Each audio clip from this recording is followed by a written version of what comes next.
आप सब लोग यहाँ बिल्कुल शहर से एकांत में बैठ कर के कथा सुन रहे हैं। जो लोग सुन रहे हैं वो लोग नियमित रूप से सुनिएगा।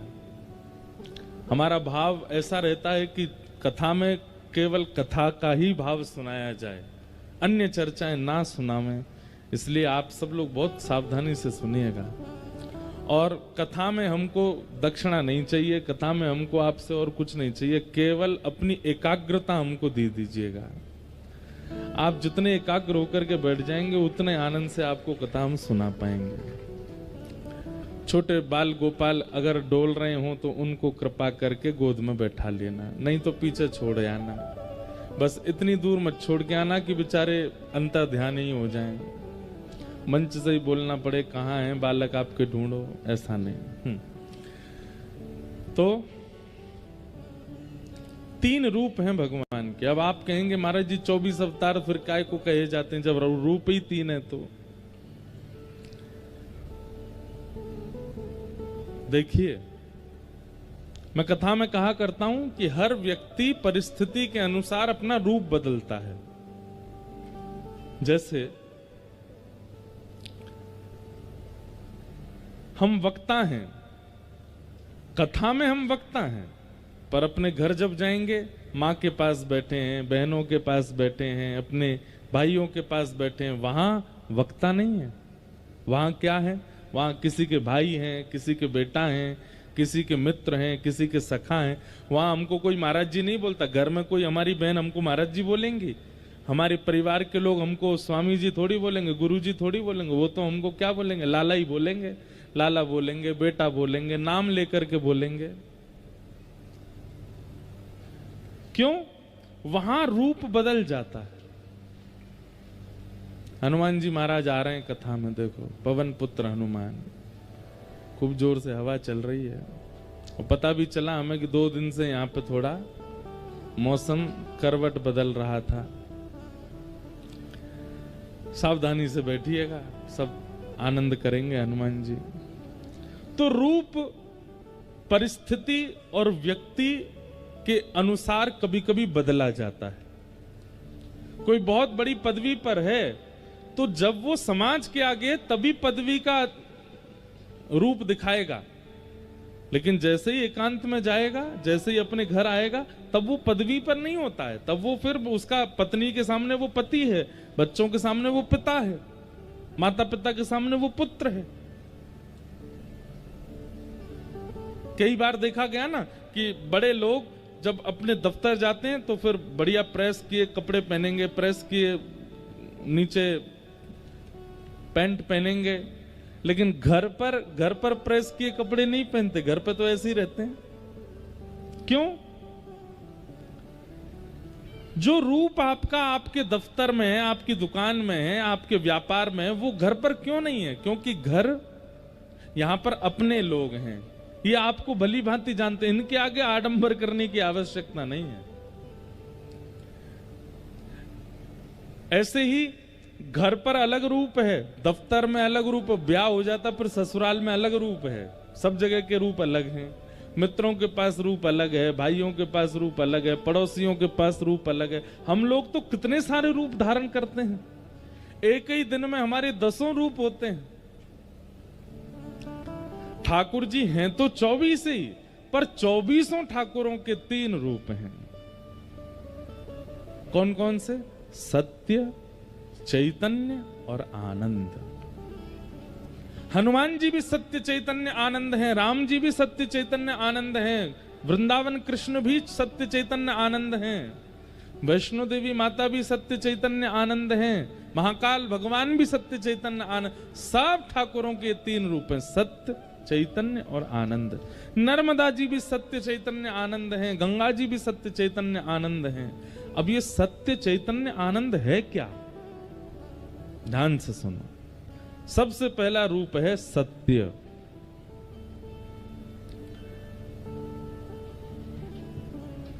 अगर आप हनुमान जी का दर्शन करने जाते हैं और उनके प्रति आपके चित्त में सत्य की भावना नहीं है, सत्य की स्थिति नहीं है, तो आप चाहे कितने भी बड़े पाठ कीजिए, कितने भी अनुष्ठान करा लीजिए, कितना भी भोग लगा लीजिए, आपको हनुमान जी केवल पाषाण ही लगेंगे, कभी अनुभव नहीं होगा उनका।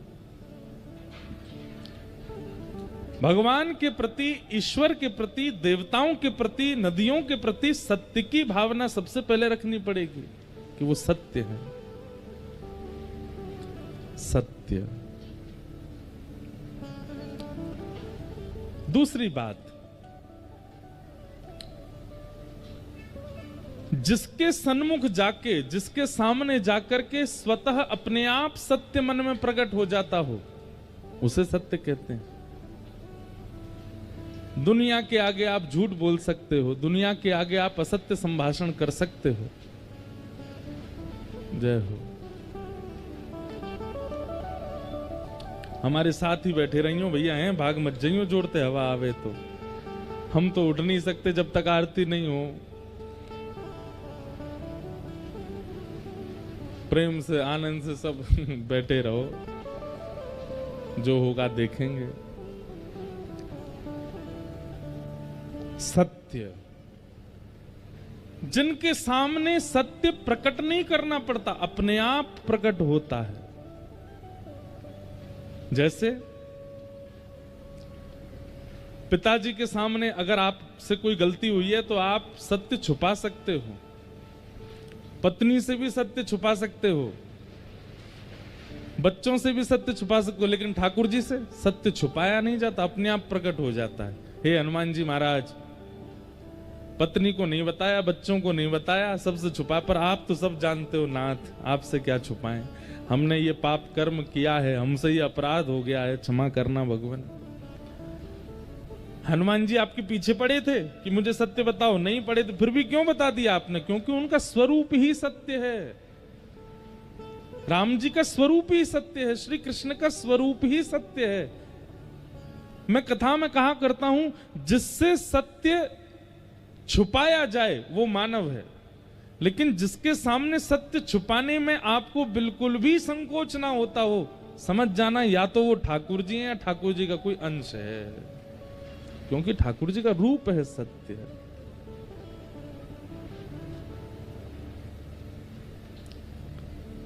सत्य। ठाकुर जी का दूसरा रूप क्या है? चैतन्य। चैतन्य का मतलब क्या होता है?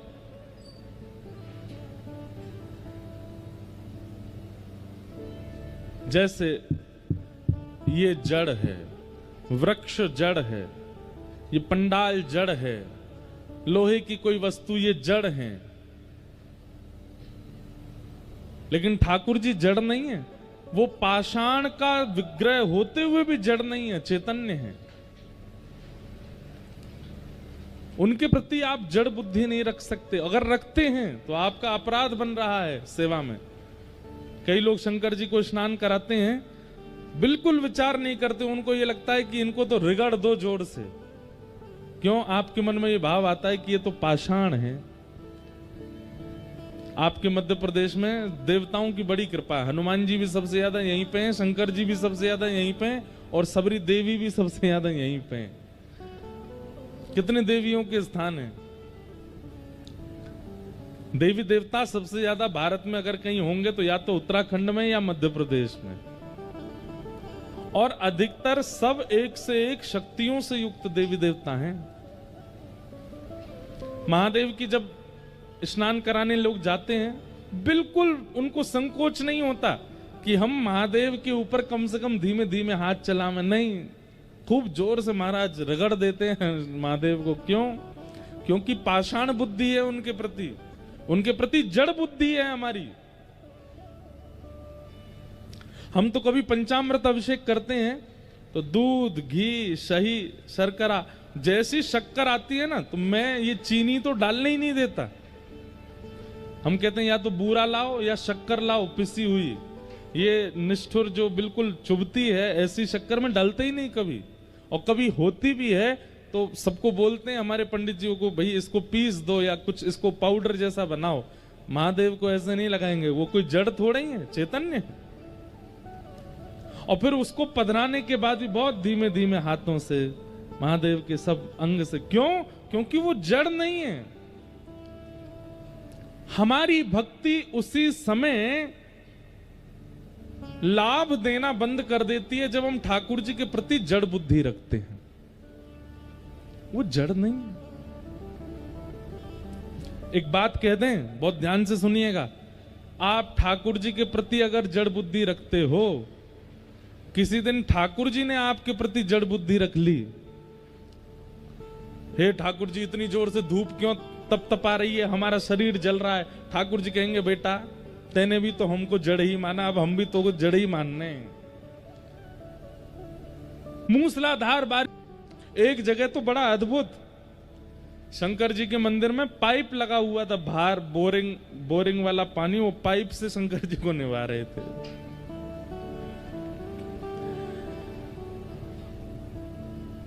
हम भारतीय लोगों में श्रद्धा बहुत है, आस्था बहुत है, पर ज्ञान नहीं है। और ऋते ज्ञानान न मुक्ति, इसीलिए हमारे शास्त्र कहते हैं कि ज्ञान के बिना जब आप सेवा में जाते हो तो कहीं ना कहीं मुक्ति में बाधा बनती है। अब देखो इसमें दो पक्ष हैं।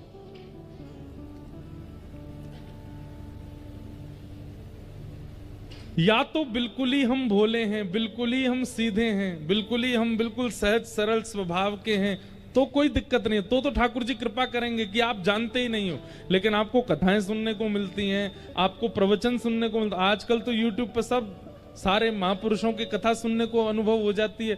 उसके बाद भी आप मंदिर में जाकर के वही जड़त्व वाले काम करते हैं तो ठाकुर जी को गुस्सा आता है। बोले इसको सब पता है फिर भी कर रहा है। या तो हमारा स्वभाव कर्मा जैसा हो कि पिताजी बोल के गए कि ठाकुर जी का भोग लगाना है, और कर्मा को ये नहीं पता कि नहा धो के लगाना है, वो भोग लगाना है बस। उस सुबह उठते ही बिना नहाए धोए खिचड़ी बना के ठाकुर जी को भोग लगा देती है। अब उसको कौन समझाए कि भाई शुद्धता का ध्यान रख, स्नान कर ले, नए कपड़े पहन, बिल्कुल हाथ खासा करके तब भोग बना। भोली है, नहीं जानती है, बिना नहाए धोए बना देती है। अपने दांतुन से ही ठाकुर जी की खिचड़ी चला भी देती है और ठाकुर जी के आगे धर भी देती है, और उसकी खिचड़ी खाने श्री जगन्नाथ भगवान दौड़ते हैं। क्यों? क्योंकि वो भोली है, उसको पता नहीं है, वो जानती नहीं है। पता नहीं है, भोलेपन में, बिल्कुल सीधे सरल सहज स्वभाव में आप ठाकुर जी की सेवा में कुछ कर देते हैं जो शास्त्रों से विमुख है। ठाकुर जी नाराज नहीं होते उसमें। छोटा बालक, मेहमान घर में आते उसको 500 रुपया दे देते हैं तो बालक पकड़ लेता है, और पकड़ते ही अब घर के बड़े लोग तो देख रहे हैं 500 रुपये आए हैं, ये मेहमान जाए तो इससे हम ले में, ये क्या जाने 500 रुपये की कीमत। लेकिन वो छोटा बालक क्या करता है, 500 रुपये लेते ही मुंह में ले लिया या फाड़ दिया। तो बड़े लोग उस पर गुस्सा थोड़ी होते हैं, क्यों? अबोध है, जानता नहीं है। लेकिन 20 वर्ष के बालक को 500 रुपया दिया गया और 20 वर्ष का बालक उसको खावे और फाड़े तो क्या होगा? घर के लोग कहेंगे रुक जा तारी के तो बता, मैं इधर आ, जानता नहीं 500 रुपए हैं ये, इतना भी नहीं पता तुझको। ठीक वैसे ही अगर हम अवोध स्थिति में हैं मन से और बुद्धि से, ठाकुर जी की सेवा में हमसे कोई चूक होती है ठाकुर जी क्षमा करते हैं। लेकिन हम बाहर तो बड़े चतुर हैं, पैसा लेना है किसी से तो हमको चतुराई आ जाती है, किसी के साथ छल करना है तो हमको चतुराई आ जाती है, किसी के साथ कपट करना है तो हमको चतुराई आ जाती है, किसी से ईर्ष्या करने में हम पीछे नहीं हटते। और जब ठाकुर जी की सेवा में जाते हैं तो हम तो बोले हैं, हम तो कुछ जानते नहीं है। महादेव उस समय अपना त्रिशूल पहनाते हैं, बोले रुक जा मिल मुझे किसी दिन। बाहर के लिए इतना चतुर बनता है, यहां पे आके कहता बोला हूं मैं। या तो अत्यंत सरल सहज स्वभाव हो हमारा, बाहर भी वैसे हैं भीतर भी वैसे हैं, तो संभव है। लेकिन यदि संसार के लिए चतुराई है और ठाकुर जी के आगे भोले बनने का प्रयास करते हैं, ठाकुर जी दंड देते हैं। चैतन्य, ठाकुर जी को चैतन्य मानिए। वो जड़ नहीं है, वो पाषाण में व्यवस्थित होकर के विराजमान हैं। अपने भक्ति भाव से, प्रेम भाव से उनको चैतन्य करो, चैतन्य मानो। तो पहला स्वरूप ठाकुर जी का सत्य, दूसरा स्वरूप ठाकुर जी का चैतन्य, और तीसरा स्वरूप ठाकुर जी का आनंद। आप लोग कथा में बैठे हो, अभी थोड़ी आंधी सी आई, लेकिन आप सब लोग फिर भी प्रसन्न मुद्रा में सुन रहे हो। 2-4 लोग इधर उधर देखने लगे थे, बाकी सब सुन ही रहे थे। क्यों? क्योंकि यहां आपको सुख नहीं मिल रहा है, यहां आपको प्रसन्नता नहीं हो रही है।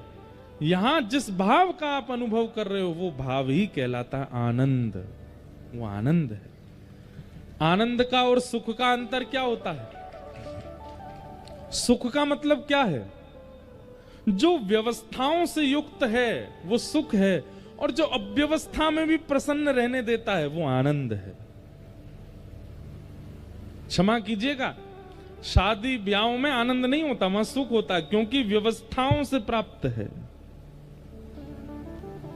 जन्मदिन के उत्सव में आनंद नहीं होता, सुख होता है, क्योंकि व्यवस्थाओं से प्रकट हुआ है। लेकिन कथा, कीर्तन, सेवा, भक्ति,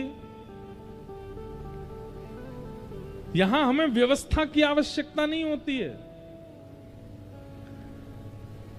यहां तो केवल एक बार प्रारंभ हो जाए। देखिए, कथा से पहले तक थोड़ा लगता है कि ये व्यवस्था, ये व्यवस्था, ये, एक बार कथा शुरू हो जाती है ना, हमने तो इतना अनुभव कर लिया, हमारे पिताजी का तो बहुत पुराना अनुभव है। कथा प्रारंभ होते ही फिर तो वो नर्मदा की गति की तरह बहती है, आगे चाहे पत्थर आवे, चट्टान आवे, सबको चीरते हुए निकल जाती है। कथा अपनी गति नहीं छोड़ती।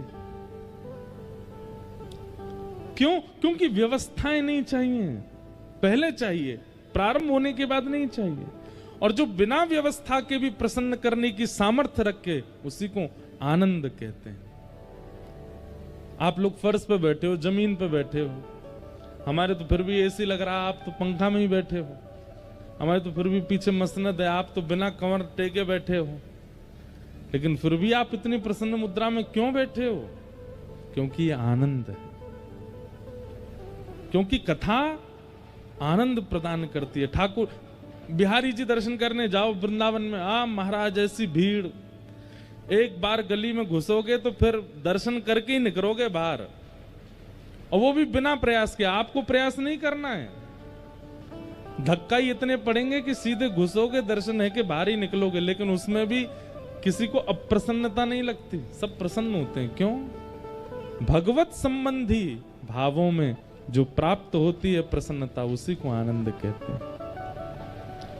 सच्चिदानंद रूपाय विश्वोत्पत्त्यादि हेतवे तापत्रय विनाशाय श्री कृष्णाय वयं नमः। 3 रूप हैं, सत्य, चैतन्य और आनंद। 3 कर्म हैं ठाकुर जी की। क्या? विश्वोत्पत्त्यादि हेतवे, उत्पत्ति, पालन और संहार। जिस प्रकार एक बालक मिट्टी से पहले घर बनाता है और फिर उस घर को 2-4 दिन तक संभालता है, और एक दिन बालक का मूड खराब होता है तो फिर घर को ध्वस्त कर देता है। ठाकुर जी भी ऐसे ही पूरी सृष्टि के साथ लीला करते हैं।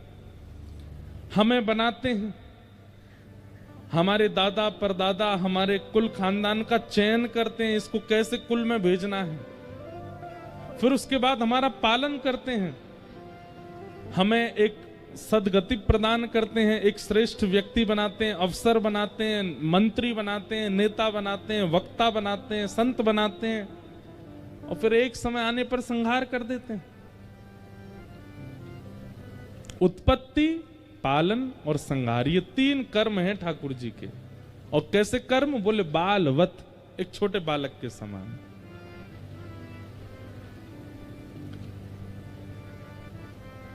तीन गुण हैं तापत्रय विनाशाय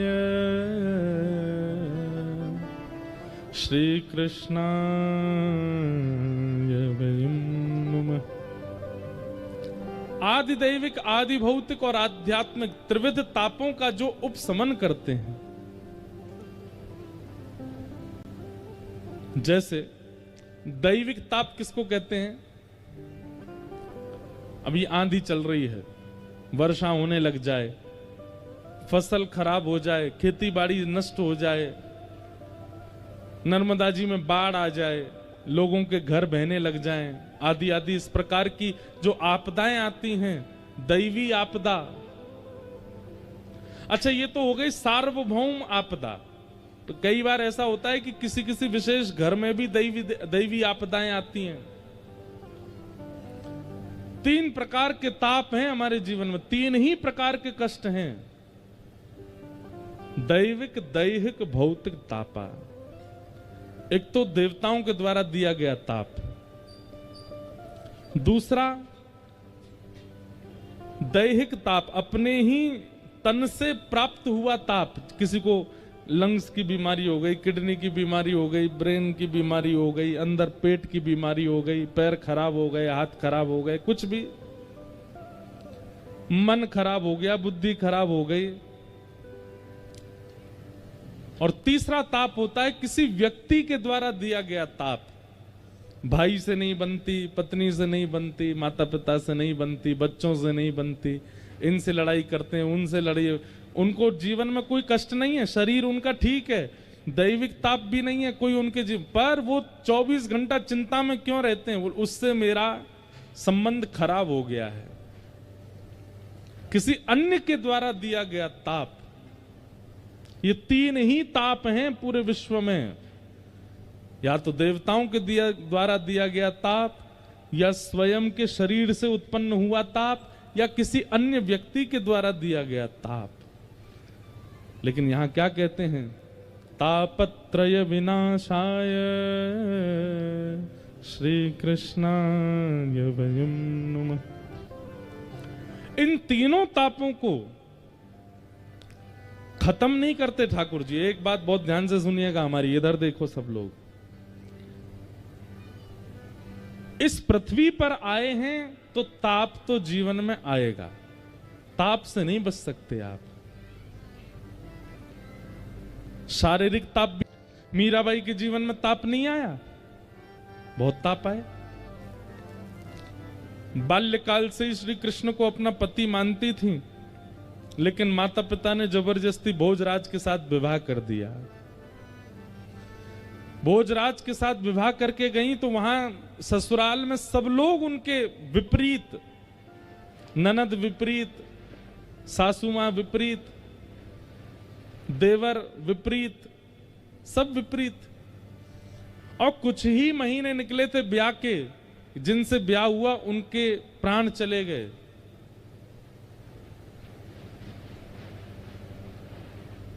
ननद और देवर ने मिलकर के मारने का यत्न किया, विष पिलाया, ना जाने क्या क्या किया, पिटारे में सांप बंद करके छोड़ दिया।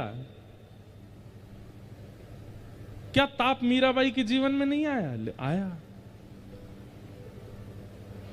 लेकिन फिर भी भक्तिमती मीराबाई का चरित्र आज शुद्ध व्यासपीठ से वक्तागण सुनाते हैं।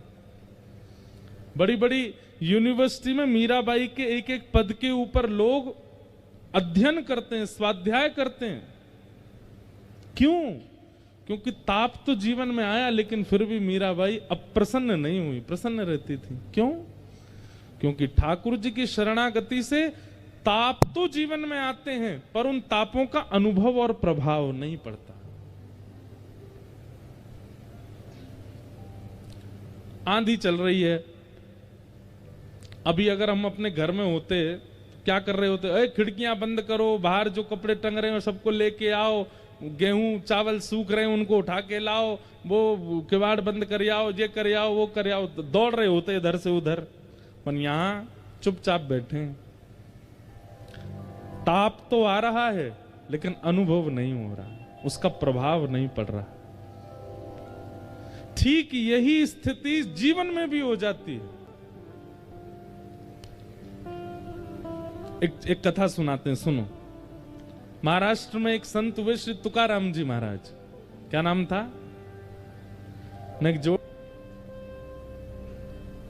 छत्रपति शिवाजी महाराज ने जब इनका कीर्तन सुना तो छत्रपति शिवाजी ने नियम बना लिया कि जब भी वो युद्ध के लिए जाते थे तो युद्ध क्षेत्र के आसपास यदि तुकाराम जी होते थे तो उनके कीर्तन में छत्रपति शिवाजी अपनी सेना आदि सब छोड़ करके जाते थे अकेले।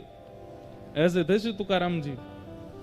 अद्भुत ज्ञान, अद्भुत कीर्तन, अद्भुत भक्ति के भंडार। पंडरीनाथ भगवान, श्री विठ्ठल भगवान उनसे बहुत रीझे रहते थे। अब देखो, छत्रपति शिवाजी जिनके चरणों में नतमस्तक रहते हैं, साक्षात जगत नियंता जगदाधार पंडरीनाथ भगवान श्री विठ्ठल भगवान जब तुकाराम जी मंदिर में प्रवेश करते थे तो विठ्ठल भगवान की जो प्रतिमूर्ति थी वो जड़ से साक्षात सचल हो जाती थी। हंसने लग जाते थे ठाकुर जी, आंखें टिमटिमाने लगती थी ठाकुर जी की तुकाराम जी के आते ही। तुकाराम जी जिस गली से निकल जाते थे लाखों की तादाद में लोग उनके घेरा में चलते थे, आगे पीछे हाथ पांव जोड़ते हुए चलते थे। लेकिन जब तुकाराम जी अपने घर आते थे तो पत्नी उनकी बिल्कुल विपरीत थी। वो डांटती भी थी, फटकारती भी थी और खूब सुनाती भी थी। पूरे दिन कुछ करते धरते नहीं हो, प्रवचन करते रहते हो, कथाएं सुनाते रहते हो, कुछ दक्षिणा लिया करो, घर कैसे चलेगा? सोचो, छत्रपति शिवाजी महाराज का आज अगर नाम महाराष्ट्र की भूमि पर ले लिया जाए तो लोगों के रोंगटे खड़े हो जाते हैं। आज भी उन शिवाजी महाराज, वो शिवाजी महाराज तुकाराम जी के सामने नतमस्तक होकर बैठते थे और उनकी ये स्थिति थी अपने ही घर में। पत्नी उनको ज्यादा कुछ करती नहीं। लो ये गन्ने, खूब सारे गन्ने दे दिए, इनको बेच के आओ और उसका जो पैसा मिलेगा लाके मुझको देना। घर चलाना आता नहीं है, बस पूरे दिन कथा प्रवचन करते रहते हो, जाओ चलो। तुकाराम जी निकल गए गन्ने लेके। रास्ते में छोटे छोटे बच्चे, अब उस समय पर ये टॉफी तो होती नहीं थी, वो एक बुढ़िया के बाल खाते हैं बच्चे, गांव में आज भी घूमते हैं लोग, वो तो होते नहीं थे। या ये चूरन चटनी आजकल जो बच्चे खाते हैं अपनी जीभ के सुख के लिए, ये सब पहले तो होता नहीं था। पहले तो आम होते थे, सेब होते, गन्ना होते, इनसे ही स्वाद लेते बच्चे। तुकाराम जी गन्ना लेकर के जा रहे अपने कंधे पर, खूब सारे। इतने में बच्चे पीछे पड़ गए, गन्ना दे दो, गन्ना दे दो। तुकाराम जी महाराज बड़े बेचारे भावुक हो गए। अरे आओ आओ आओ, ये लो तुम्हारे लिए, तुम्हारे। सब बच्चों को बांट दिए,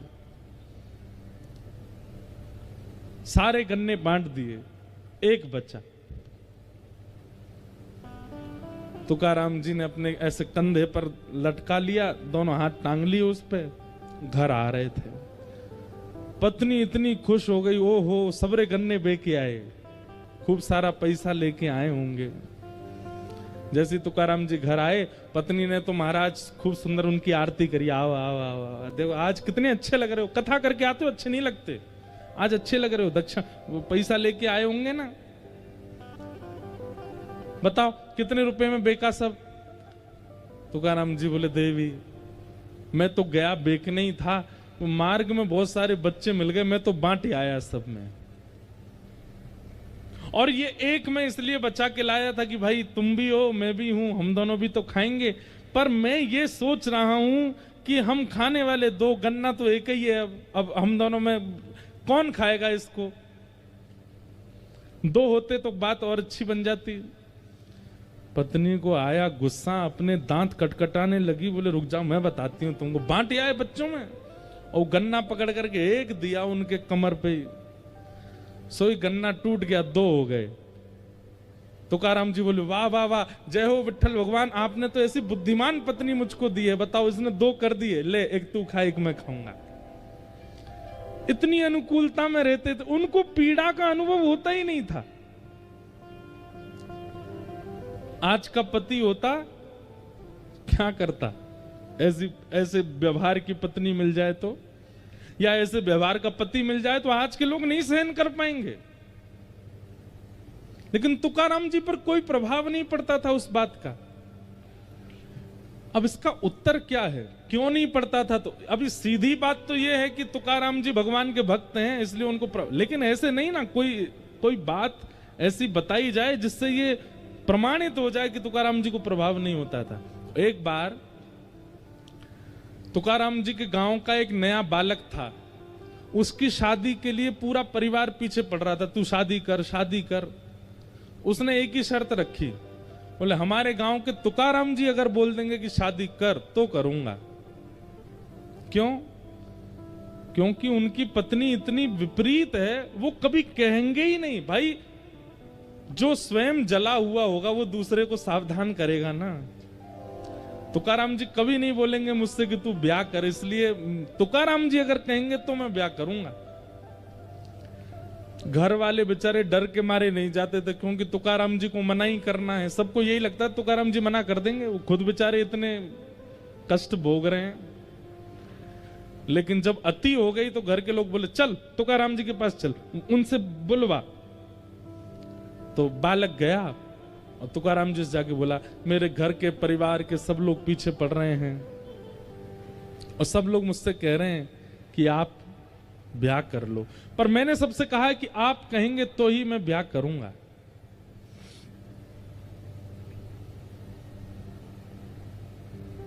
आप बताइए ना, मैं ब्याह करूं कि नहीं करूं? घर के सब लोग बैठे थे, सब घबरा रहे थे, बोले ये मना कर देंगे तो ये तो बिल्कुल ही नहीं करेगा। तुकाराम जी बोले जितना जल्दी हो सके उतना जल्दी ब्याह कर लो, जितना जल्दी हो सके उतनी जल्दी करो। तो वो लड़का घबरा गया। घर के लोग तो वहीं पर ही नाचने लगे, बोले अब तो बेटा तू गया, अब तो तेरा ब्याह होगा। अरे तुकाराम जी बोल दिए। घर के लोग चले गए तो वो अब तुकाराम जी के पास बैठा, बोला आप साधक प्रवृत्ति के व्यक्ति नहीं है। अरे जब पता है कि मार्ग में हमने कष्ट भोगा तो दूसरों को सावधान करना चाहिए। आप खुद इतनी पीड़ा में रहते हैं, पत्नी आपकी मार तक देती है सबके आगे, और आप मुझसे कह रहे हैं कि मैं भी ब्याह कर लूं। क्यों? तुकाराम जी बोले देख भाई, अगर अनुकूल पत्नी आ गई तो तुम दोनों जीवन आराम से जी लोगे, और यदि प्रतिकूल पत्नी आई तो इस गांव में एक की जगह दो तुकाराम हो जाएंगे, मैं और तू दोनों। लेकिन उस बालक ने चरण पकड़े, बोले मैं ठीक है मैं ब्याह करूंगा, लेकिन आपकी प्रसन्नता का राज क्या है? आपकी पत्नी विपरीत है, और तुकाराम जी का पहले ब्याह हुआ था तो पत्नी और बेटा भुखमरी के कारण मर गए थे, उनके प्राण चले गए। तो दूसरा ब्याह हुआ तो दूसरी पत्नी इतनी तेज आई कि वो ऐसा करती थी। तो उस बालक ने कहा इतनी प्रसन्नता का कारण क्या? आप इतने प्रसन्न क्यों रहते हो? आपकी पत्नी बिल्कुल विपरीत स्वभाव की, आपके घर में कोई सुख शांति नहीं है, आप पूरे दिन यहाँ पहाड़ी पर बैठे रहते हैं, आपको भोजन भी घर से तो मिलता नहीं है, फिर भी आपके चेहरे पर कभी शिकन नहीं देखी, आपके चेहरे पर कभी मायूसी नहीं देखी। इसका कारण क्या है?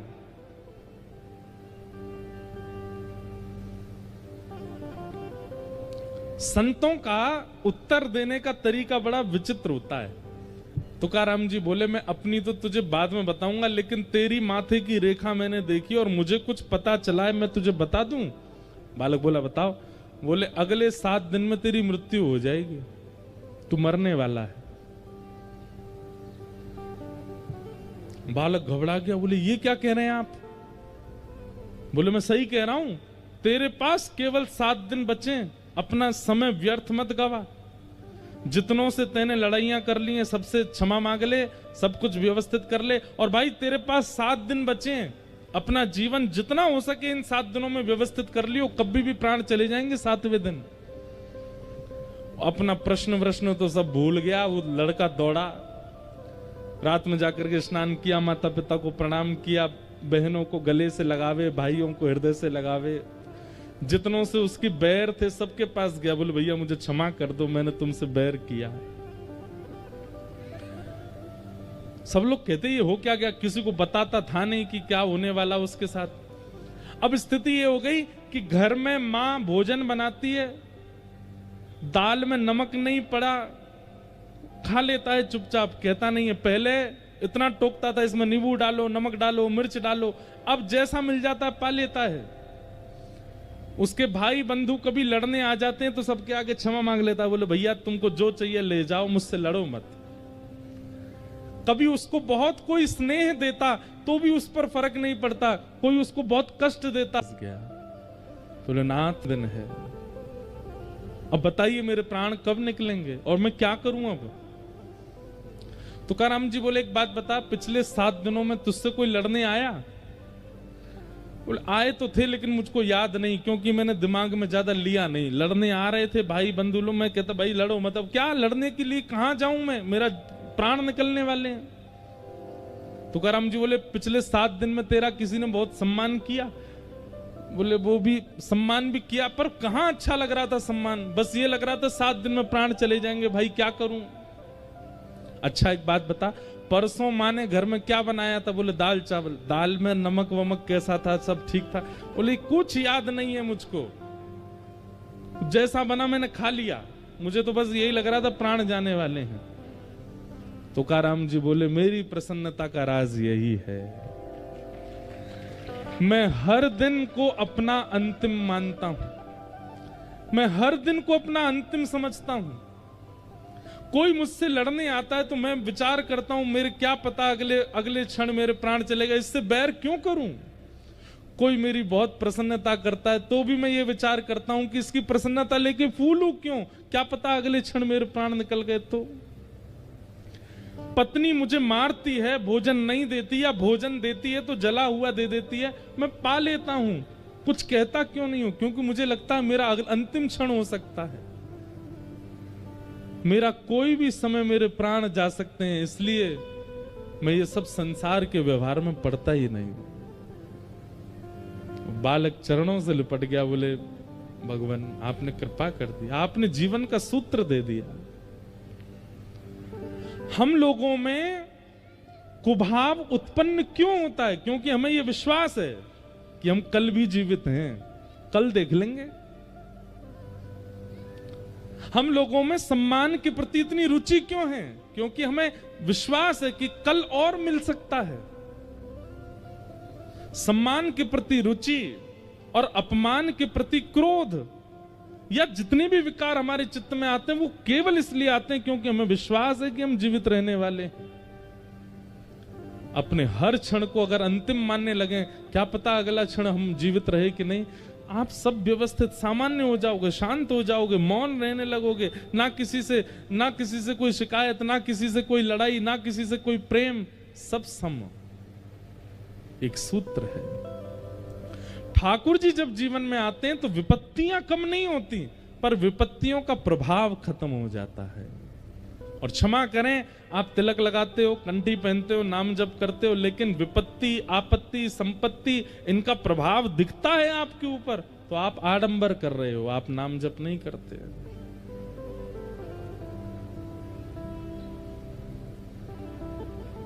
तापत्रय विनाशाय श्री कृष्णाय वयं नुमः। ऐसे 3 तापों को उपशमन करने वाले श्री कृष्ण को हम बारंबार प्रणाम करते हैं। भागवत जी के महात्म का पहला श्लोक। ब्रज के नंद लाला राधा जी के सांवरिया, सब दुख दूर हुए जब तेरा नाम लिया। जय नंद लाला राधा जी के सांवरिया, सब दुख दूर हुए, करताल बजा के गाओ, तेरा नाम लिया। ओ ब्रज के नंद लाला राधा जी के सांवरिया, सब दुख दूर हुए जब तेरा नाम लिया।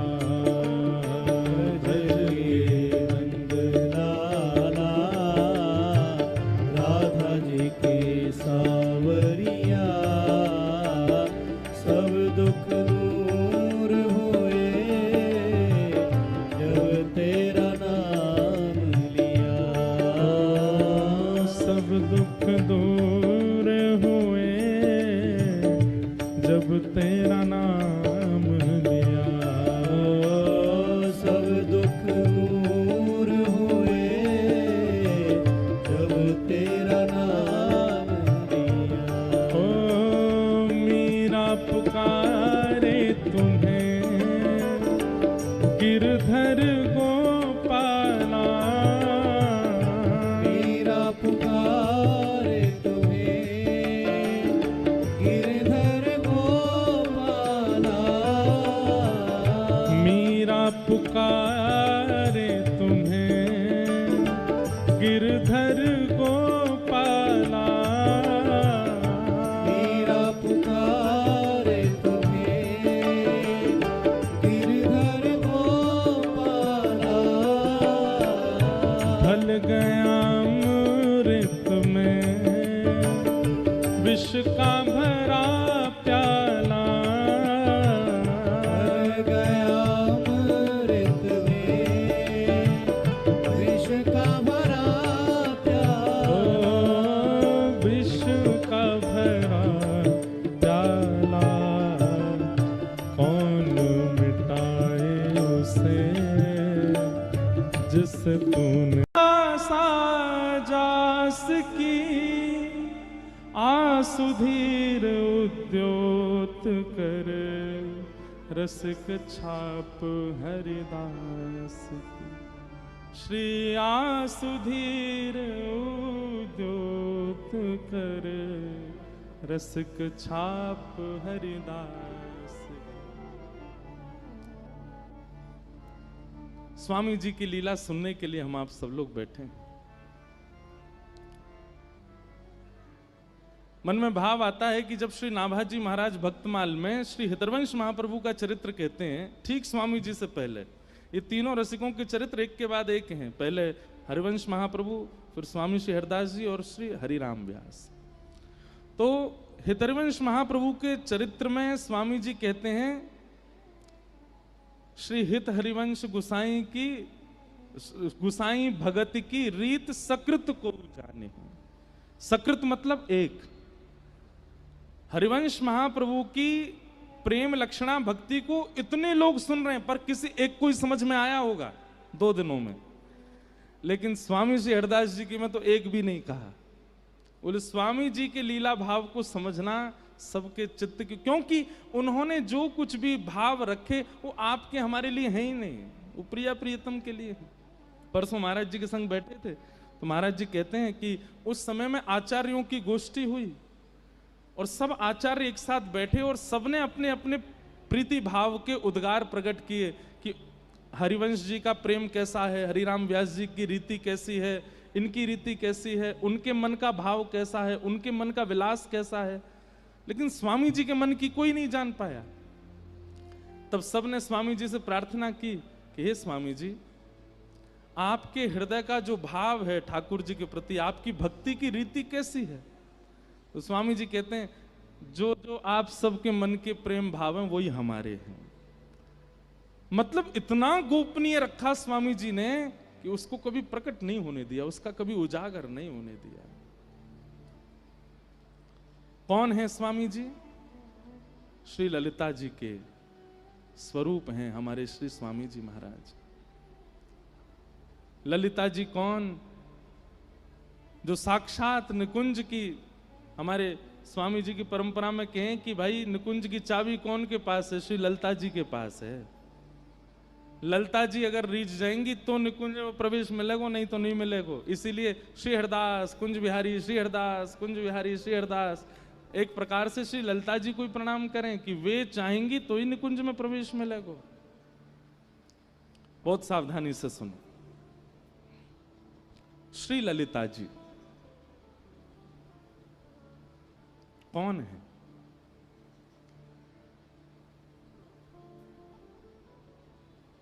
ठाकुर जी के नित्य गोलोक धाम में एक बार ठाकुर जी किशोरी जी से बोले, हे श्यामाजू, आपको आज मैं श्रृंगार करूं? तो किशोरी जी बोली, या से बड़े सुख का है सके हमारे का, आप करो श्रृंगार। और ठाकुर जी जैसे एक अर्चक सेवा करता है ना अपने ठाकुर की, ऐसे ठाकुर जी सेवा करते हैं किशोरी जी की। अच्छा नेक मुकु समय दो, स्वयं गए हैं वन में जाकर के पुष्प तोड़ करके ला रहे हैं, स्वयं जा रहे हैं कुमकुम तैयार कर रहे हैं, स्वयं जा रहे हैं चंदन घिस के ला रहे हैं, स्वयं जा रहे हैं पोशाक निर्माण करके लाए हैं, श्री जी को धरानी आज श्रृंगार करना है किशोरी जी को। और ये सब देख करके किशोरी जी के हृदय में इतना प्रेम उमड़ रहा है कि श्याम सुंदर स्वयं सेवा के सब प्रकल्प बना रहे हैं।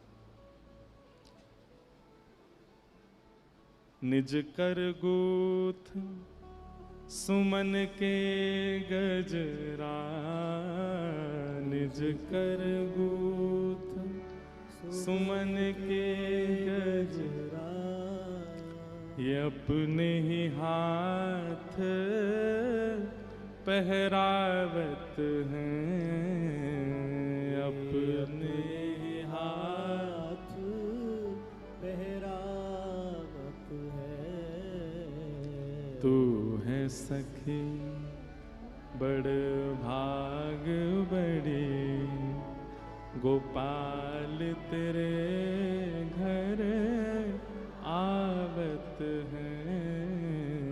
तू है सखी बड़ भाग बड़ी, गोपाल तेरे घर आवत है। तू अपनो श्रृंगार करत है, तू अपनो श्रृंगार करत है। ये दर्पण हाथ दिखावत है, दर्पण हाथ दिखावत है। तू है सखी बड़ भाग बड़ी, नंदलाल तेरे घर आवत है। तू है सखी बड़ भाग बड़ी, नंदलाल तेरे घर आवत है। किशोरी जी को श्रृंगार कर रहे हैं ठाकुर जी अपने हाथन से।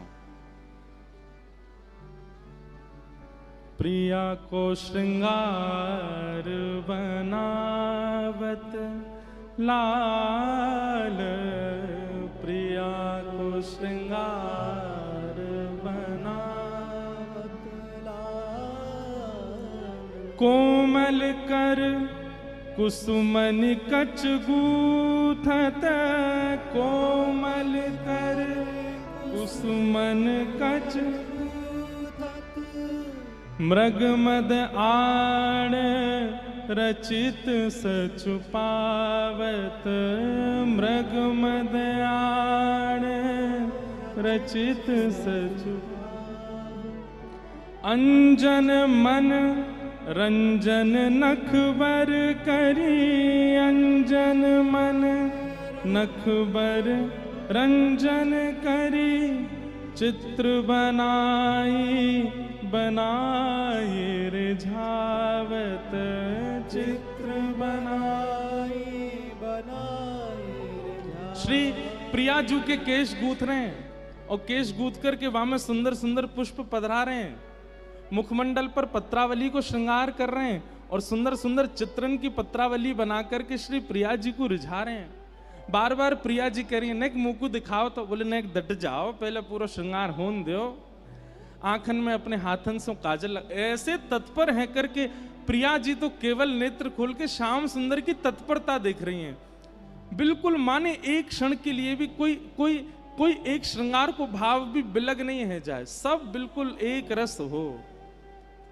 इतनी निष्ठा इतनी तत्परता से प्रिया जी को श्रृंगार कर रहे हैं ठाकुर जी, देख करके किशोरी जी मन मन मुस्कुरा रही हैं।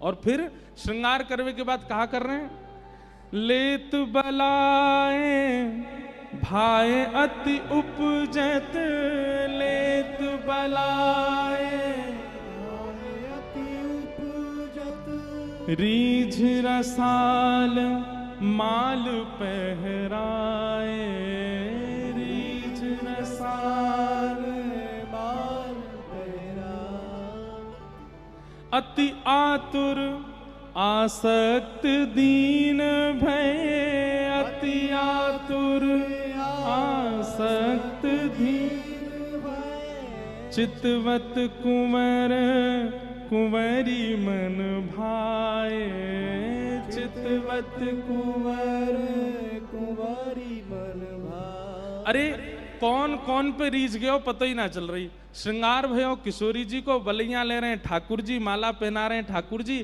पर ठाकुर जी की ये सब लीला देख करके किशोरी जी उन पर रीझ रही हैं, किशोरी जी उन पर आसक्त रह रही हैं। आहा।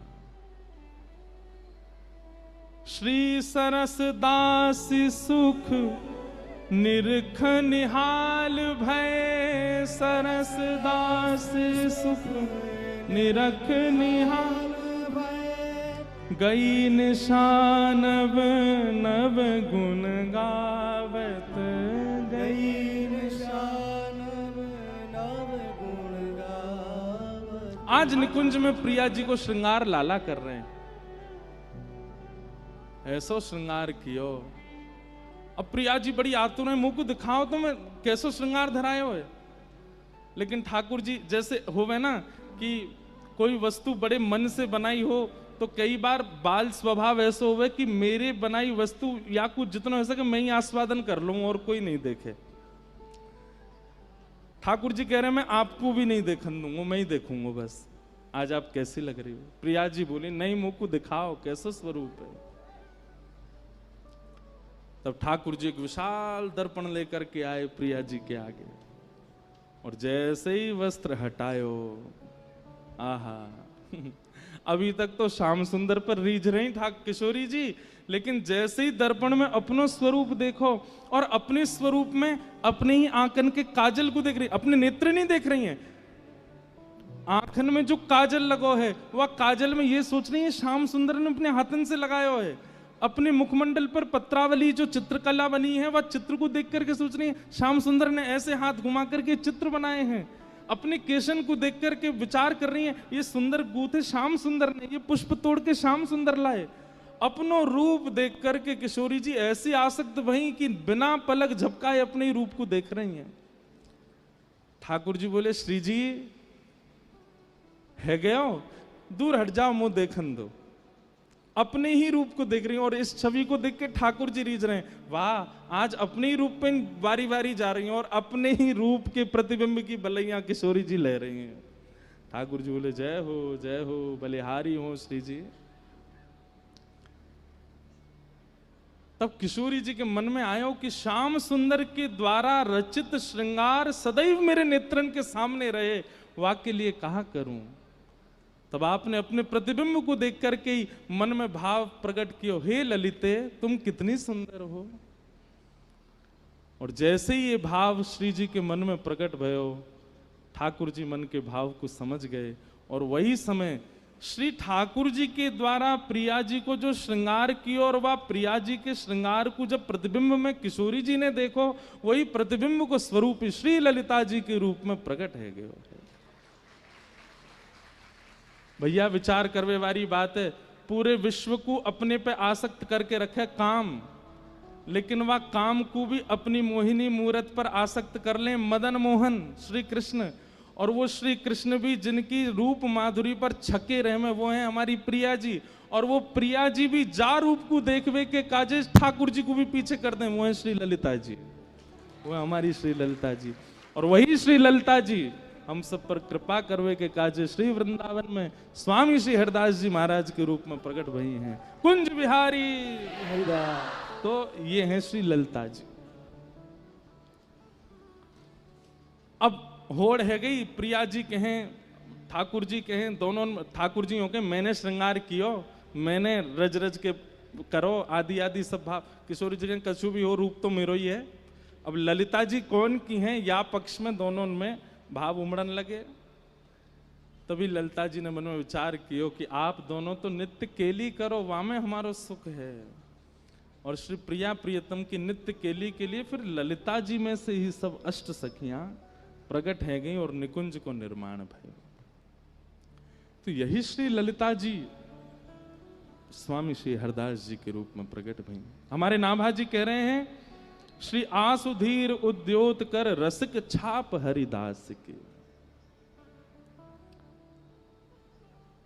श्री आशुधीर जी से आपने गुरु दीक्षा ग्रहण करी, ऐसे स्वामी श्री हरदास जी को रसिक छाप प्रदान कौन ने करी है? हमारी प्रिया जी ने, हमारी किशोरी जी ने स्वामी जी को रसिक की छाप दी है। रसिक शब्द को मतलब कहा है, रसिक शब्द का मतलब जिसकी सर्वांगीण इंद्रियां रोम रोम केवल प्रिया प्रियतम के विलास का ही सुख लेना चाहे, वो रसिक है। आगे श्री नाभा जी कहते हैं, निप्रति द्वार ठाड़े रहे दर्शन आशा जास की। बड़े बड़े राजा द्वार पर खड़े रहते हैं, पर स्वामी जी महाराज तो निरंतर केवल प्रिया प्रियतम के सुख विलास में रहते हैं, वही उनको सुख है। ऐसे श्री रसिक हैं श्री स्वामी जी महाराज। रस की खान, सदैव रस में जो डूबे रहते हैं, उनको और किसी से अभिप्राय नहीं। एक बार बड़ी प्रसिद्ध लीला हमारे स्वामी जी के परिकर के सुनामे कि एक बार प्रिया जी ठाकुर जी दोनों गए स्वामी जी के पास। स्वामी जी नित्य मानसी में विराजमान रहे, यमुना जी के तट पर नेत्र बंद करके और मानसी में चले जाएं और वह मानसी में प्रिया प्रियतम को दर्शन करें। एक दिना मानसी में प्रिया प्रियतम दोनों आए और स्वामी जी से बोले, स्वामी जी, बोले हाँ आज आपको एक निर्णय करना पड़ेगा। बोले कहा? हम दोनों में नृत्य बढ़िया कौन करे आप बताओ। प्रिया जी बढ़िया नृत्य करें कि मैं बढ़िया नृत्य करूं? स्वामी जी बोले, ये तो आपने असमंजस में डाल दियो मुंह को। जाको नाम लूंगो सोई दूसरो बुरो मान जाएगो। वैसे तो दोनों एक ही हैं। बिहारी को मतलब, ये आप जो कुंज बिहारी कहते हैं, या को मतलब केवल ठाकुर जी नहीं, कुंज बिहारी मतलब कुंज में जो विहार कर रहे हैं, वो विहार अकेला नहीं करता है, दोनों करते हैं, युगल करते हैं। बिहारी को मतलब युगल है, बिहारी को मतलब ठाकुर जी नहीं है। कुंज बिहारी मतलब युगल बिहारी, दोनों जो कुंज में विहार करें वो। प्रिया प्रियतम दोनों आए, स्वामी जी से बोले आज आपको निर्णय करना है। स्वामी जी बोले काय बात को निर्णय? हम दोनों में बढ़िया नृत्य कौन करे? स्वामी जी बोले अब ऐसा तो मत करो, ये तो पक्ष बड़ो विलग है जाएगा। बोले नहीं नहीं, आज आपको करना ही पड़ेगा। श्री जी बोली हाँ आज हम भी यही पक्ष में है कि आप निर्णय करो दोनों में बढ़िया नृत्य कौन करे। स्वामी जी बैठे हैं और सामने श्री वृंदावन विपिन में यमुना जी के तट पर प्रिया प्रियतम दोनों खड़े हैं। ठाकुर जी अपने गाजे बाजे वाले ने लेके आए, संगीत वाले ने, श्री जी के अपने आए परिकर के सब। बोले पहले कौन करेगा? पहले श्री जी बोली पहले हम करेंगे, और हम जो करेंगे वाक्य बाद वही ताल वही धुन पे ठाकुर जी करेंगे, और फिर आपको निर्णय लेना दोनों में तो कौन से ने बढ़िया किया। ठीक है। मृदंग बजने प्रारंभ भई, वीणा मजनी प्रारंभ भई, और श्री जी ने सुंदर नृत्य करनो प्रारंभ कियो। ऐसे सुंदर सुंदर भाव भंगिमा हाथन की ऐसे सुंदर सुंदर कला करन लगी। ठाकुर जी देख रहे हैं दूर खड़े है के अपने संगीत वाले कह रहे देख ले ये ताल बजानी या तो बढ़िया बजानी है, मैं करूंगा फिर स्वामी जी निर्णय देंगे। श्री जी ने ऐसा नृत्य कियो कि सब रीझ गए। स्वामी जी के तो नेत्र सजल है गए। श्री जी विराज गए, स्वामी जी करताल बजाने लगे, जय हो प्यारी जी को जय हो, आहा कैसा सुंदर नृत्य कियो। ठाकुर जी फेंटा कस गया, अब मेरी बारी है, मेरो देखो। ये देखो आचार्य उनको कैसो सुख दियो है ठाकुर जी ने, अब मेरो देखो। बोले हाँ अब आप करो। ठाकुर जी नृत्य करने लगे। ठाकुर जी ने ऐसा नृत्य किया, ऐसा नृत्य किया, घूम घूम करके महाराज जो पीताम्बरी पहने ऐसी खुल जाए ठाकुर जी की मुकुट जब घूमे ठाकुर जी द्रुत गति में, तो ऐसा लगे मानो जैसे मोर ने अपने पिच्छ खोल लिए हों और सबरे मोर पंख खोल करके नृत्य कर रहे हो। ठाकुर जी के जो हाथन में पावन में जो कड़ूला हैं उनमें से धीमी धीमी आवाज आ रही है, ऐसा सुंदर नृत्य कर रहे हैं, देख करके किशोरी जी ही रीझ रही हैं। आहा, कितने प्यारे लग रहे हैं, कितने सुंदर लग रहे हैं। जैसे ही ठाकुर जी ने अपना नृत्य विश्राम किया, स्वामी जी बोल पे, बोले श्री जी या बार तो माननी पड़ेगी ठाकुर जी ने बढ़िया नृत्य किया, या बार तो आप विजयी भाई, आपको नृत्य बढ़िया है। प्रिया जी बोली सही है, हमने मान ली इनको नृत्य बढ़िया, लेकिन अब की एक बार में निर्णय ना होवे, अब की बार होएगो।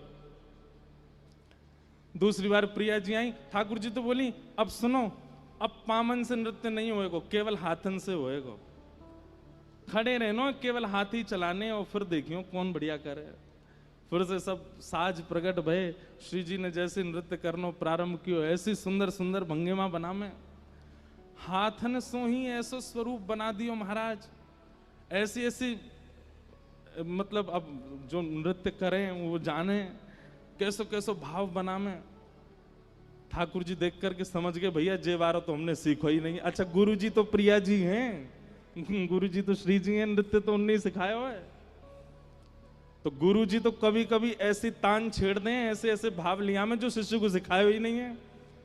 ठाकुर जी मानो मनी मन करें जे बारो तो ना सिखायो मुझे, बोला अब करो।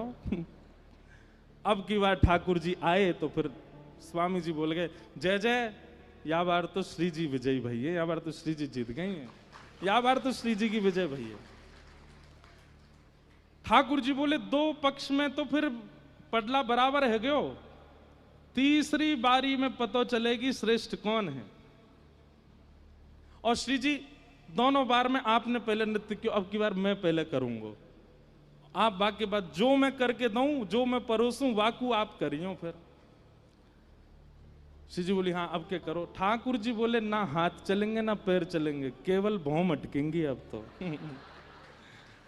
अब तो केवल सहन चलेंगे, अब तो केवल मुख की आकृति से नृत्य होवे, ऐसा नृत्य होवे। अरे भैया कोई मुख से केवल हंसे ही नहीं, बोले ही नहीं, एक ही रस रहे, कितने हाथ चलावे पैर वो बढ़िया लगेगा। मुख की आकृति यदि सुंदर नहीं बनी हो, हाथ पैर खूब चल रहे हो तो रस नहीं आवेगा।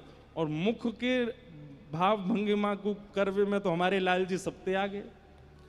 किशोरी जी बोली ऐसो लेके आए हैं जामे मैं इन्हें हरा ही नहीं सकूं, क्योंकि भैया इनकी मुखाकृति, इनके सैनन पे, इनके नेत्रन पे कौन वारी नहीं जावे। मृदंग बज रही है, कांसे बज रहे हैं, बीड़ा बज रही है और ठाकुर जी हिल नहीं रहे, केवल अपनी भौं मटका रहे हैं, अपने नेत्र चला रहे हैं, अपने गालन को ऊपर नीचे कर रहे हैं और ऐसे ऐसे सुंदर सुंदर भाव बना में। भैया स्वामी जी की तो कहा कहें, दूर बैठी बैठी हमारी श्री जी ही मोहित है गई। बोले आहा लाल जी तो आज बड़े प्यारे लग रहे हैं, कैसे कैसे वारी जाऊं। अंत में ऐसी स्थिति है गई कि श्री जी स्वयं को रोक नहीं पाई और उठ करके आ गई और श्री श्याम सुंदर के हाथ पकड़ करके दोनों रास करने लगे, दोनों उनको रास विहार प्रारंभ हो गया। स्वामी जी देख करके आनंदित है रहे, रास करते करते द्रुत गति में करते करते करते करते जैसे ने थके, दोनों जाकर के स्वामी जी की गोद में ही विराजमान है गए और विराजमान है करके बोले अब बताओ स्वामी जी कौन ने अच्छो रास किया। तो स्वामी जी बोले अब कहा करूं, तो भुजा तो धर दई ठाकुर जी के ऊपर और मुख कर लियो किशोरी जी के ऊपर। मतलब एक अंग से तो ठाकुर जी को विजयी बता रहे हैं और मुखाकृति से श्री जी को देख रहे हैं। आपने ही सबसे बढ़िया किया और यहाँ पे ठाकुर जी ऐसे इशारा कर रहे हैं, उन्हें नहीं आपने किया। तब दोनों मिलकर के बोले स्वामी जी आप तो बड़े रसिक हो। तब श्री नाभा जी कह रहे हैं रसिक छाप हरिदास की। ऐसे स्वामी जी महाराज रसिक हैं जो प्रिया प्रियतम को भी सुख दें। एक बहुत सुंदर रास को पद है,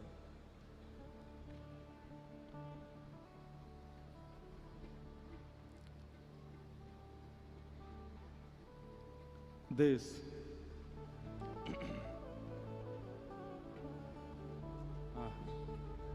भैया देखो ये रसिक त्रिवेणी तो बिना पदन के तो पूरी ना है सके, भाव से सुनियो।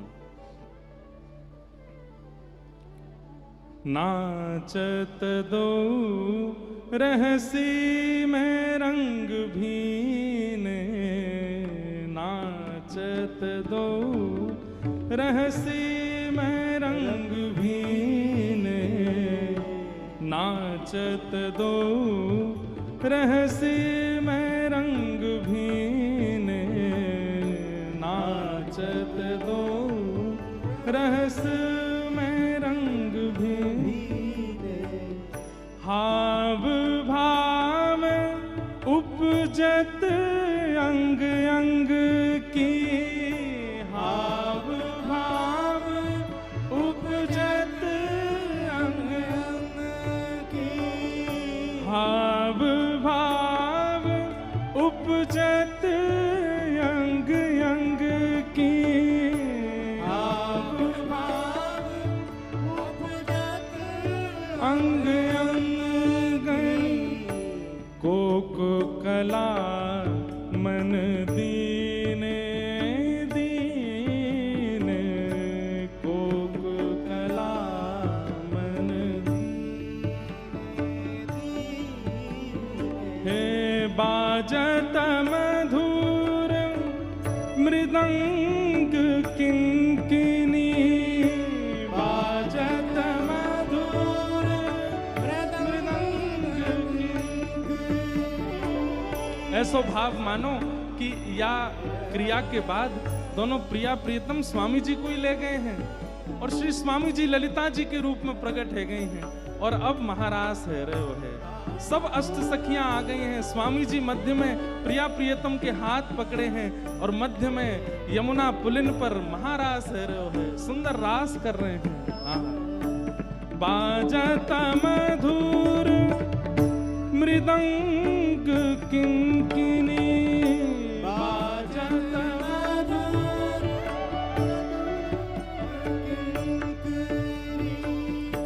नूपुर ताल नवीने नवीने, नूपुर ताल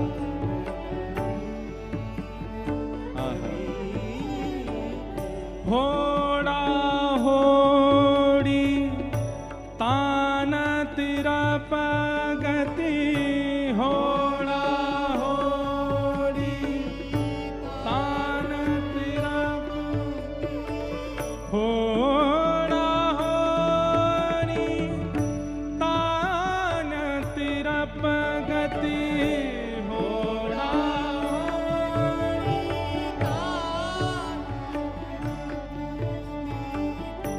होड़ा होड़ी तान तिरप गति, होड़ा होड़ी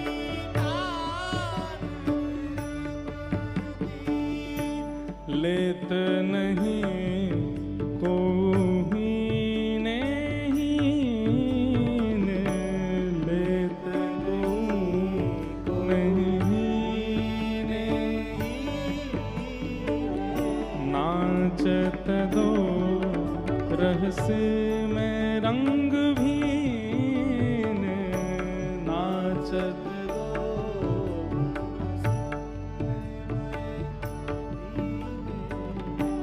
राकारती रजनी कर आनन, राकारती रजनी कर आनन, राकारती रजनी कर आनन,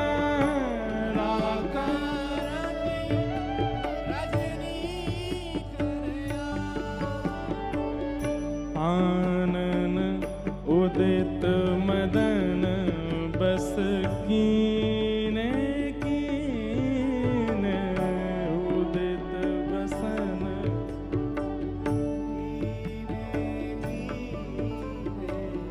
रीझ रीझ भगवत की स्वामिनी, रीझ रीझ भगवत की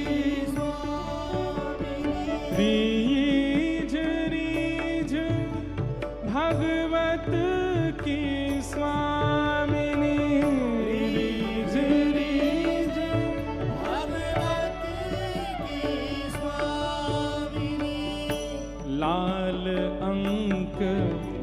भर लीने लीने लाल अंक भर लीने लीने हे नाचत दो रस में रंग भीने नाचत दो रस में रंग भीने रीझ रीझ भगवत की स्वामिनी रीझ रीझ भगवत की स्वामिनी रीझ रीझ भगवत की स्वामिनी रीझ रीझ भगवत की स्वामिनी लाल अंक भर लीने लीने लाल अंक भर लीने लीने नाचत दो रंग में रस भीने नाचत दो रस में रस भीने नाचत दो रस में रंग दो नाचत दो रंग में रस भीने। महाराज भयो रसिक छाप हरिदास की, इसलिए स्वामी श्री हरिदास जी को रसिक शब्द कह करके संबोधित किया गया। स्वामी जी रसिक हैं क्योंकि प्रिया प्रियतम के नित्य विलास के अलावा आपको और कुछ सुहाता नहीं और कुछ आपकी इच्छा भी नहीं। जुगल नाम सोनेम जपत नित कुंज बिहारी, ये कुंज बिहारी युगल नाम ही है। अभी बताइए हमने बिहारी यानी कि या में दोनों को नाम आ गया, आप बिहारी जी कह देते हैं तो युगल एक साथ हो जाते हैं। अवलोकत रह केल सखी सुख के अधिकारी, और निरंतर क्या करते हैं, केवल मानसी में बैठ करके ठाकुर जी की नित्य केली का दर्शन करते रहते हैं। गान कला गंधर्व श्याम श्यामा को तोषे, स्वामी जी महाराज गायन में बहुत निपुण हैं, वो गायक हैं ऐसी बात नहीं। गायक तो तानसेन है, तानसेन को जो सिखाते हैं वो स्वामी जी हैं। एक बात यहां पर ये कह दें तो ऐसी बात सिद्ध हो जाए कि स्वामी जी महाराज गायक नहीं है, स्वामी जी महाराज गंधर्व नहीं है। जो गायक और गंधर्वों को भी बना देते हैं वो स्वामी जी महाराज हैं।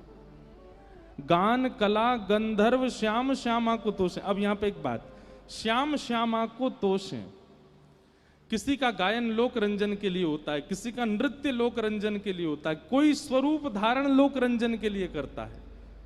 पर स्वामी जी तो स्वर का आस्वादन केवल प्रिया प्रियतम के लिए करते हैं। प्रसिद्ध कथा है, अकबर एक बार तानसेन से बोले, हमें लगता है कि तुमसे बढ़िया गायक पूरे विश्व में नहीं होगा। बहुत ध्यान से सुनिएगा। तो तानसेन ने एक सरोवर था पास में, उसमें उंगली बोर करके बाहर निकाली तो एक बिंदु गिरी। बोले मेरा गायन तो इस बिंदु के समान है, मेरे गुरुदेव इस सरोवर के समान है, स्वामी श्री हरिदास जी महाराज।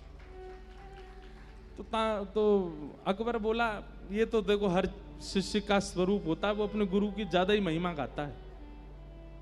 तानसेन बोले मैं झूठी महिमा नहीं गा रहा हूं, मैं वास्तविकता कह रहा हूं, हमारे गुरुदेव सामान्य नहीं है। अकबर बोला तो मैं तो तब मानूं जब मैं खुद सुनूं।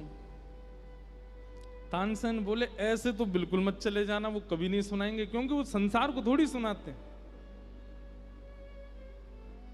एक बात हम अपनी कथा में कहते हैं, बहुत ध्यान से सुनना है। हमारे सामने दीदी बैठी हैं, भैया बैठे हैं, हमारे आज भी पराग जी आए हैं और हमारे कृष्ण भैया बैठे हैं। सब स्वर से सबको रिझाते हैं, विशेष रूप से प्रिया प्रियतम का भाव रखते हैं। अब तो हमारे विपराग जी भी किशोरी जी को खूब रिझाते हैं, लाडली जी को खूब मनाते हैं, अपने स्वर से खूब एक बार कहीं कह रहे थे कि अब तो महाराज जी भजन भी मैं प्रिया प्रियतम का स्मरण करके ही गाता हूँ, और कभी कई कई हमारे जो इनके प्रेम वाले भजन है ना, प्रेम वाले भजन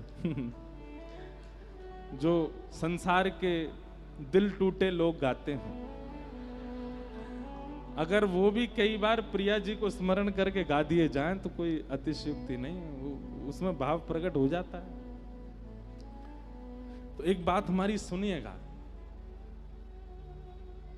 हमने इतने रसिकों के चरित्र पढ़ लिए, सुन लिए, अभी कोई बहुत नहीं पढ़ लिए, पर जितने पढ़ लिए उससे एक बात हमें समझ में आ गई कि ठाकुर जी को गायन बहुत प्रिय है।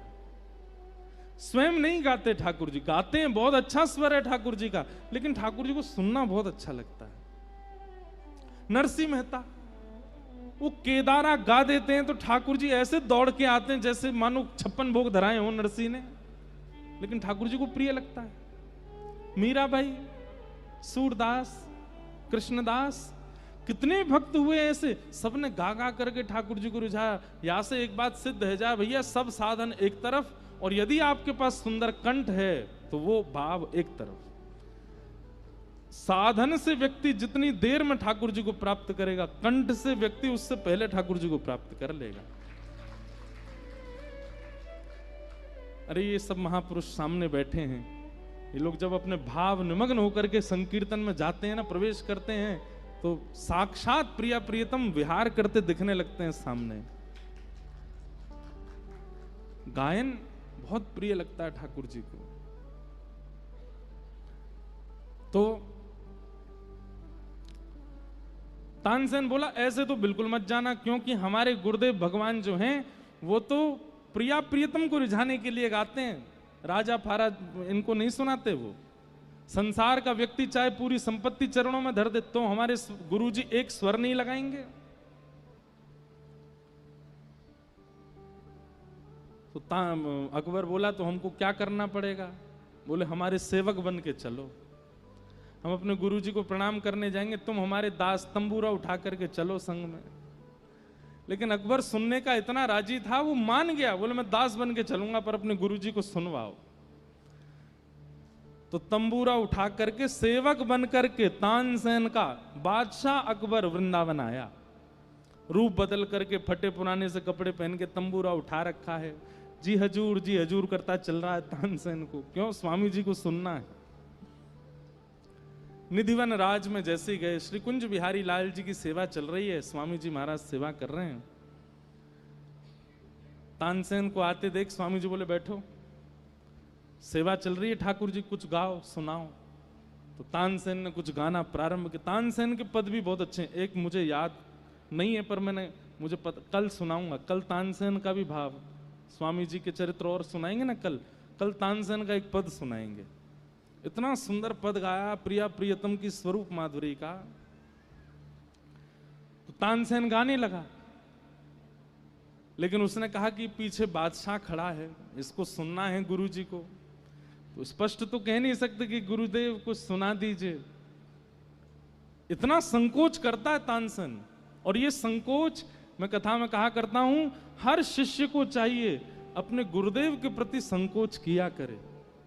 संकोच गहना है शिष्य का। यदि वो बिल्कुल संकोच नहीं करता, बहुत मुंह लगे हो जाते हैं ना, तो आप ये समझिए कि आप गुरुदेव की कृपा से वंचित हो। थोड़ा संकोच कीजिए, थोड़ा झुक के रहिए, थोड़ा पीछे रहिए, हर बात स्पष्ट मत बोल दीजिए। ये सब गुरु कृपा का स्वरूप है। तो तानसेन स्पष्ट तो बोल नहीं सकता कि स्वामी जी को सुना दो, तो गाते गाते गाते उसने अपनी गायकी में त्रुटि की। जैसी त्रुटि की स्वामी जी ने देखा, ठीक से गाओ। तो तानसेन बोला गुरुदेव मुझे मेरा रियाज बिगड़ गया, आप ठीक करवा दीजिए। स्वामी जी समझ गए, बोले हम सब जानते हैं तुम हमसे सुनना चाहते हो, लेकिन ये त्रुटि करके और हमसे बस कर मैं त्रुटि करूं तो गुरुजी गाएंगे। कैसा संकोच है तानसेन का, इसीलिए तो स्वामी जी का शिष्य बना। स्वामी जी बोले लाओ हम गाते हैं। तानपुरा लेकर के तानसेन बैठा है, पीछे अकबर बादशाह तंबूरा लिए स्वर दे रहा है उसमें। जैसे ही स्वामी जी ने गाना प्रारंभ किया, वृक्ष वल्लरियां मानो जैसे चैतन्य होकर के झूमने लगे। आकाश में चिलचिलाती धूप थी, पर मानो जैसे बादल आकर के सुंदर वातावरण बना दिया। सुंदर ब्यार बहने लगी, वायु में चंदन की सुगंधी आने लगी, कण झंकृत होने लगे। जहां जहां तक दृष्टि जा रही है वन में, मानो जैसे हिंसक जीव बाहर निकल करके कान ऊपर करके सब सुन रहे हैं। और ये सब तो था ही, वहां बैठे हर व्यक्ति के नेत्र बंद हो गए, सबके चित्त में कुंज बिहारी लाल प्रकट हो गए। ऐसा स्वर, केवल स्वर लगाया था। तानसेन पहले ही बोल के आया था अकबर को, बोले कुछ भी करना वाह वाह मत कर देना, तुम स्वर सुनते ही वाह वाह करते हो। अच्छा जैसे ही सुन लेते हो तुम्हारे मुंह से निकल आती वाह वाह वाह। गुरुजी के सामने कर दिया, तंबूरा से ही मारेंगे तुमको। अकबर बोला नहीं बोलूंगा।